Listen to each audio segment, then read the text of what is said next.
كريم كان ساكن في شقة عادية جدا، لكن المشكلة إن الشقة دي كان بيحصل فيها حاجة غريبة. حاجة بتظهر كل يوم أربع الساعة 3 الفجر بالتحديد. طب إيه السر؟ تعال أحكيلك.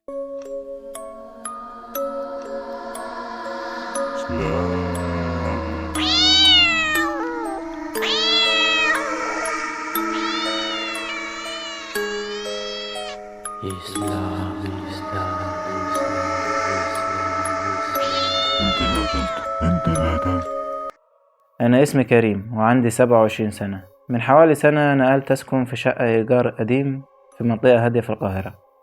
الشقة كانت كويسة وسعرها مناسب جدا، بس من أول يوم حسيت بإحساس غريب، إحساس إن في حد بيراقبني. في البداية تجاهلت الموضوع، لكن بعد أسبوع تقريبا بدأت ألاحظ حاجة غريبة. في أول أسبوع وأول ليلة من ليالي الأربع كنت نايم وفجأة صحيت على صوت حاجة وقعت في الصالة. بصيت على الساعة كانت 3 الفجر بالظبط. خرجت أشوف إيه اللي وقع، لقيت الكرسي اللي جنب السفرة مقلوب على الأرض. وقتها قلت يمكن أنا خبطته بالغلط قبل ما أنام. رجعت الأوضة تاني، لكن وأنا داخل سمعت صوت همس خفيف. كان صوت ست، كانت بتقول جملة مش واضحة. لفيت بسرعة لكن مفيش حاجة. الصالة كانت فاضية تماما. عدت الأيام لحد ما جه الأربع اللي بعده. الساعة كانت قربت من 3 الفجر. كنت قاعد على الموبايل بلعب، وفجأة نور المطبخ بدأ يولع لوحده. فضل يرعش يضوي ويطفي. قمت بسرعة دخلت المطبخ، ملقتش حد، لكن وانا واقف سمعت صوت حاجة بتتحرك. كان في صوت بيتحرك ورايا. لفيت بسرعة وانا قلقان، لكن مفيش حاجة. انا مرعوب وهتجنن ومش فاهم ايه اللي حصل. لكن اللي لفت نظري ان باب الحمام كان مفتوح سنة صغيرة، وانا متأكد اني قافله قبل ما انام. في الاسبوع اللي بعده صحيت على الساعة 2 الفجر على صوت حك في الحيطة. ايوه، زي ما سمعت صوت حك في الحيطة. صوت اشبه بالخربشة، كأن في حد بيحفر في الحيط.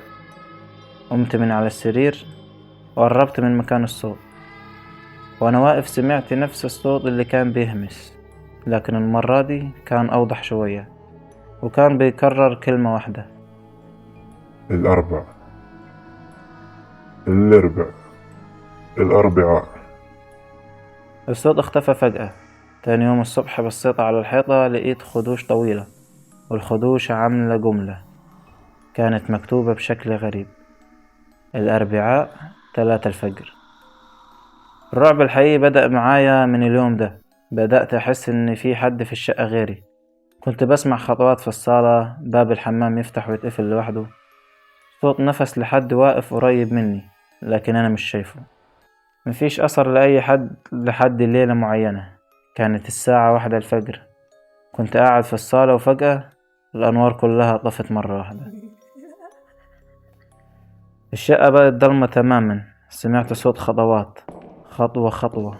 كل خطوة كان قلبي بيدق معاها وأنا خايف. صوت الخطوات كان ماشي ناحيتي. شغلت كشاف الموبايل، ولما نورته شفت حاجة خلت جسمي كله يتجمد حرفيا. وأنا مش عارف إزاي أنا قدرت أستحمل الموقف ده. أنا لولا ستر ربنا زماني ميت. لما الكشاف اشتغل شفتها في آخر الصالة. كان ظل ست واقفة، شكلها يخوف، عمري ما هقدر انساها. شعرها طويل ومغطي وشها. كانت واقفة وبتتحرك ببطء، لكن في اللحظة اللي النور الموبايل وصل لها اختفت كأنها دخان.